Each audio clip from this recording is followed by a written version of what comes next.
نبی کریم صلی اللہ علیہ وسلم نے ارشاد فرمایا کہ جو بندہ جنت جانا چاہتا ہے تو وہ بندہ اس دعا کو ایک مرتبہ پڑھ لے تو میں ضمانت دیتا ہوں کہ اس بندے کو میں خود جنت لے کر جاؤں.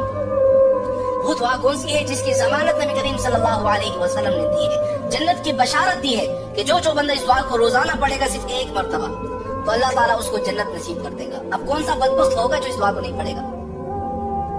کون سا بدبخت ہوگا؟ ہر بندہ یہ چاہتا ہے کہ یار میں بھی تو جنت جانا چاہتا ہوں, میں بھی تو مسلمان ہوں نا. اس دعا کو روزانہ صبح کی نماز کے بعد ایک مرتبہ پڑھا کرو بس. آپ بھی جنت جائیں گے, والدین کو سکھاؤ گے وہ بھی جائیں گے, اس دعا کو اپنے دوستوں کے ساتھ بھیجیں گے وہ بھی جائیں گے, اس دعا کو آپ آگے شیئر کرو گے, آگے لوگوں تک پہنچاؤ گے وہ بھی جنت میں جائیں گے, اور ان کا ثواب آپ کو بھی ملے گا, ان کو بھی ملے گا. جتنا آگے جاتا جائے گا اتنا زیادہ ثواب آپ کو ملتا جائے گا. اب وہ دعا کون سی ہے جو کہ فجر کی نماز کے بعد ایک مرتبہ پڑھنی ہے اور جنت کی ضمانت آپ کی دی جائے گی. اب وہ دعا نوٹ کر لیں, فجر کی نماز کے بعد ایک مرتبہ, من رضی باللہ ربا وبالاسلام دینا وبمحمد صلی اللہ علیہ وسلم نبیا.